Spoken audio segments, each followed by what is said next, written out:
Thanks for spending part of your Sunday with us here on TCM. I'm Alicia Malone.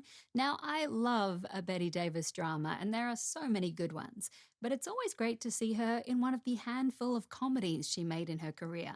Like our next film from Warner Brothers in 1948, it's June Bride.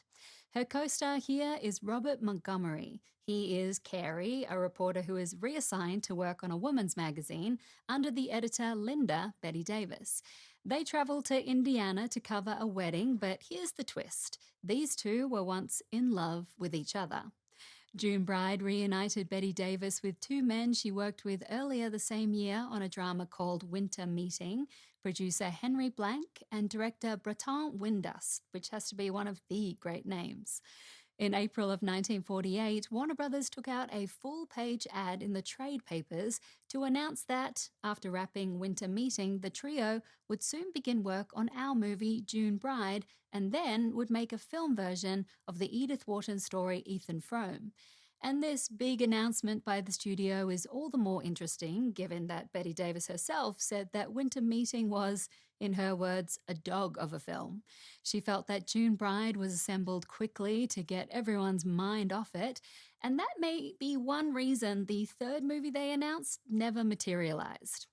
Regardless, our comedy received generally high marks. Along for this very fun ride is a supporting cast that includes Faye Bainter and Mary Wicks as Davis' assistants, Betty Lynn as the bride's sister Boo, and in a blink and you'll miss it role, you'll see Debbie Reynolds making her film debut as one of Boo's friends, so keep your eyes peeled. From 1948, here's June Bride.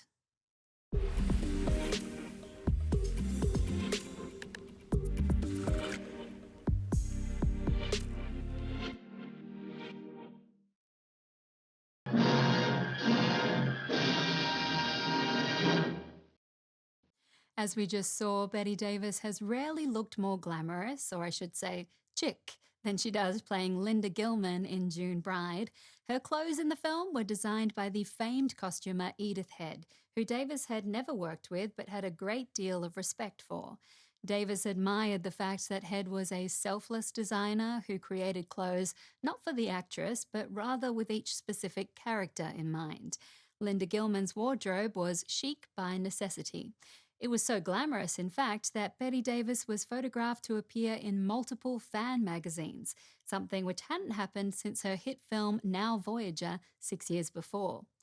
Davis was so fond of the clothing here, after the film wrapped, she said she purchased much of it for her personal wardrobe. Betty Davis and Edith Head went on to work together again numerous times. Okay, up next, we're shifting from screwball comedy to a World War II drama with a score by Noel Coward, who also wrote, directed, and stars in the film. Next on TCM, In Which We Serve, then Rear Window, and later, High Society. TCM's the place for Grace Kelly tonight.